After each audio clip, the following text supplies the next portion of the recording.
எப்படி இருக்கு? தேங்க்யூ.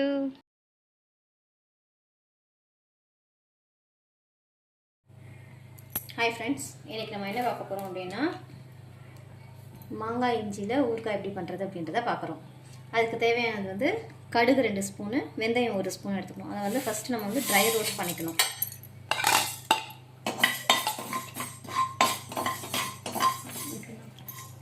இப்போ வந்து நல்லா கலர் சேஞ்ச் ஆகி கடுகெல்லாம் வெடிக்கிற ஸ்டேஜுக்கு வந்துடுச்சு. நல்லா வெடிக்கணும்.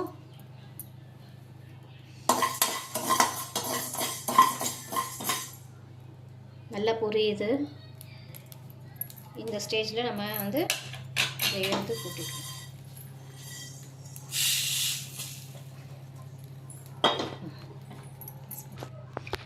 இப்போ வந்து நம்ம வந்து இதுக்கு ஊறுகாய்ன்றதுனால நல்லெண்ணெய் யூஸ் பண்ணுறோம்.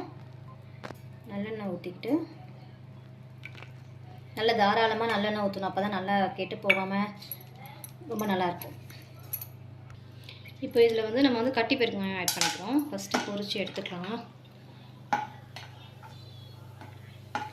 தூள் போடுறது, பெருங்காயம் தூள் போடுறதை விட கட்டி பெருங்காயம் போட்டால் இன்னும் கொஞ்சம் நல்லா வாசனையாக இருக்கும். இப்போ இது நல்லா பொரிஞ்சிருச்சு. இதை இதையும் நம்ம எடுத்து ஓரமாக வச்சுக்கலாம். அப்புறமா இதோடு சேர்த்து நம்ம பொடி பண்ணிக்க முடியும். இப்போ வந்து கடுகு ஆட் பண்ணிக்கிறோம். தாளிப்பு போட்டுக்கலாம். கடுகு ஆட் பண்ணிவிட்டு அள்ளி வச்சுக்கோங்க. அப்படியே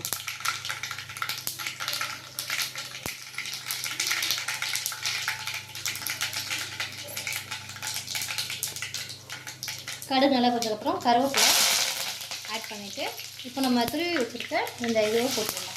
மாங்காய் இஞ்சி துருவில ஃபுல்லாக போட்டுருவோம். இதில்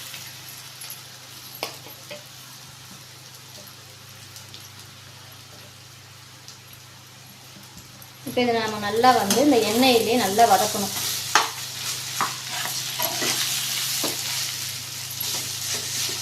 நல்லா கலர் கொஞ்சம் திரும்பி அதை ஒட்டுற இந்த கடாயிலே வந்து ஒட்டிக்கும். அந்த ஸ்டேஜ் வந்ததுக்கப்புறமா ஒரு ஸ்டெப்பாக நம்ம பார்க்கலாம். நெக்ஸ்ட்டு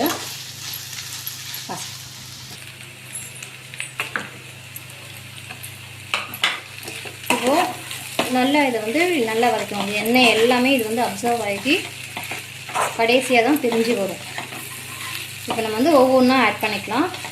இப்போ இதில் வந்து இப்போ நம்ம வந்து இதில் வந்து ஒரு 3 ஸ்பூன் மிளகாத்தூள், வெறும் மிளகாத்தூளும் மஞ்சள் பொடியும் எடுத்துருக்கோம். இதை நம்ம வந்து ஆட் பண்ணிக்கிறோம்.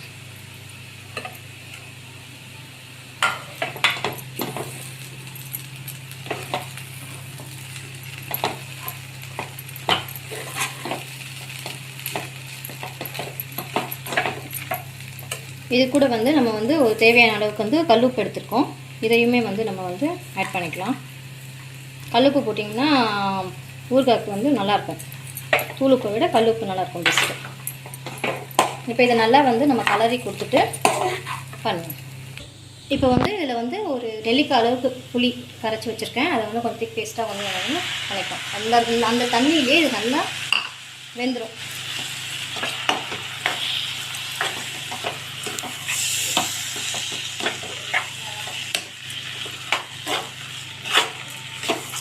நல்லா இதை வந்து சிம்மிலேயே வைக்கணும்.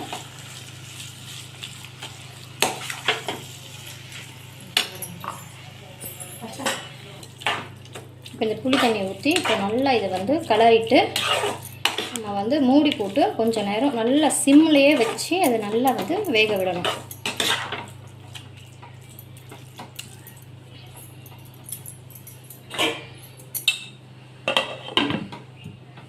ஒரு 5 மினிட்ஸ் கழித்து நம்ம மறுபடியும் கலரி விட்டால் கரெக்டாக இருக்கும். அப்போ ஒரு 5 மினிட்ஸ் கழித்து நம்ம வந்து இதை வந்து இந்த இதில் தான் இருக்குது. இன்னும் கொஞ்சம் தண்ணிலாம் வற்றலை. ஸோ நல்லா கொதிக்கட்டும் திரும்பவும். இப்போ இது வந்து நான் வந்து இஞ்சி தட்டுற கல்லுலேயே வந்து இதெல்லாம் பொடி பண்ணிக்கிறேன். மிக்சிலையும் போட்டு பொடி பண்ணிக்கலாம். எனக்கு இது கரெக்டாக இருக்குன்றது நான் இதில் பண்ணிக்கிறேன். இப்போ வந்து திரும்ப ஒரு 5 மினிட்ஸ் ஆகிடுச்சு. இதில் வந்து நம்ம எப்படி இருக்குன்னு பார்ப்போம். பார்த்திங்கன்னா நல்லா எண்ணெய் பிரிஞ்சு இப்படி நல்லா இப்படி வரணும். இன்னும் கொஞ்சம் நல்லா வற்றணும். இன்னும் சுண்டாக வரணும். நான் மறுபடியும் காட்டுறேன். இப்போ வந்து நம்ம வந்து ரெடி ஆகிடுச்சான்னு பார்க்கலாம். பார்த்திங்கன்னா எண்ணெய் ஃபுல்லாக பிரிஞ்சு நல்லா வந்துடுச்சு. இந்த ஸ்டேஜில் இப்போ வந்து நம்ம வந்து பொடி பண்ணியிருக்கிற அந்த மசாலாவை நம்ம போட போகிறோம்.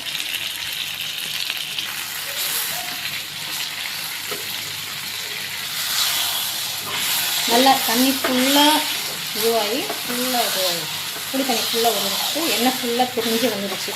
இந்த ஸ்டேஜில் இப்போ நம்ம என்ன பண்ண போகிறோம்னா அந்த கடுகு, வெந்தயம் பொடி, பெருங்காயம் 3த்தையும் நல்லா பொடி பண்ணியிருக்கேன். இதை வந்து நம்ம கொஞ்சம் கொஞ்சமாக ஆட் பண்ணி கலர்விட்டே வந்துடலாம்.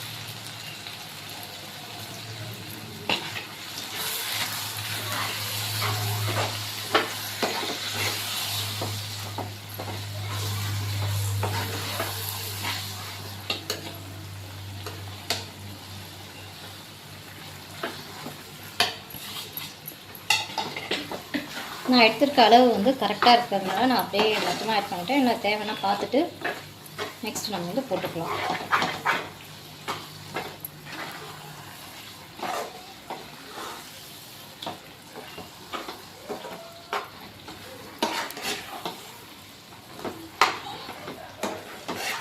நான் இந்த இஞ்சி வந்து ஒரு 3/4 கிலோ அளவுக்கு எடுத்திருக்கேன். இப்போ வந்து இதோட நம்ம வந்து என்ன ஆட் பண்ண போகிறோம் அப்படின்னா கொஞ்சமாக வெல்லம் வந்து ஒரு டேபிள் ஸ்பூன் அளவுக்கு எடுத்து திருவி வச்சுருக்கேன். ஏன்னா இஞ்சி வந்து நமக்கு வந்து ஒரு மாதிரி தொண்டையில் வந்து காடுற மாதிரி இருக்கும். அப்போ அந்த இஞ்சி இனிப்பு, புளிப்பு, காரம் எல்லாமே கலந்து அப்போ தான் அது வந்து கரெக்டாக இருக்கும். இப்போ இந்த வெல்லத்தையும் போட்டு நம்ம நல்லா கொஞ்சம் நேரம் சிம்லேயே வச்சு திரும்பவும் எண்ணெய் நல்லா மேலே மிதந்து வர மாதிரி அளவுக்கு நம்ம வந்து பண்ணுறோம். நல்லா கலரையே விட்டுட்டே இருக்கணும். அப்போ தான் அது வந்து எண்ணெய் தனியாக தெரியும். உங்களுக்கு பார்த்தாவே தெரியும் எண்ணெய் எந்த அளவுக்கு போடும்போது எப்படி இருந்துச்சு, இப்போ எப்படி இருக்குது அப்படின்றது. நல்லா அல்வா மாதிரி வரும். பார்த்திங்கன்னா நல்லா எண்ணெய் வந்து நல்லா பிரிஞ்சு சூப்பராக வந்திருக்கு. நல்லா கீழெல்லாம் ஊற்றாமல் நல்லா அப்படியே எடுக்கணும். அப்படி அல்வா மாதிரி நல்லா அப்படி ஃபுல்லாக வரணும். இதுதான் கரெக்ட் செய்யும். இப்போ இந்த டைமில் வந்து நம்ம வந்து ஸ்டவ் ஆஃப் பண்ணிக்க வேண்டியது. இதை வந்து நம்ம ஆற வச்சு ஒரு ஏர்டைட் கண்டெய்னரில் போட்டு நம்ம பாட்டிலில் போட்டு ஸ்டோர் பண்ணி வச்சிட்டோன்னா மாத கணக்கு நல்லாயிருக்கும், கெட்டு போகாது. Okay wait. அதுக்கப்புறம் நம்ம வந்து எப்படி இருக்குன்னு டேஸ்ட் பார்ப்போம். டேஸ்ட் பார்க்க எங்கள் வீட்டில் வந்து ஒரு பையன் இருக்கான். அந்த பையனை நம்ம வந்து கூப்பிடுறோம். அவன் எப்படி இருக்குன்னு பார்த்துட்டு சொல்லுவான். ஓகே.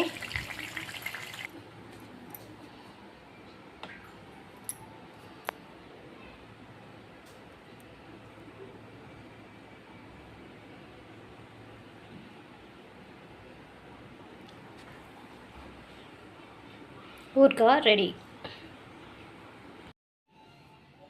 ஹாய். இப்போ வந்து நம்ம செஞ்ச ஊறுகாவை வந்து நம்ம வீட்டுக்கு குட்டீஸ் கிட்ட நம்ம கொடுத்து எப்படி இருக்குன்னு டேஸ்ட் பண்ணி பார்ப்போம். நாங்கள் இதை சாப்பிட்டுட்டு எப்படி இருக்குன்னு சொல்லுங்கள்.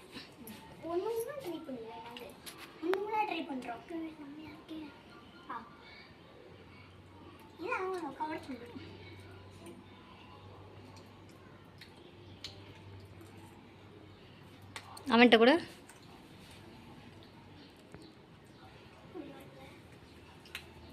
எப்படி இருக்குது? தேங்க்யூ.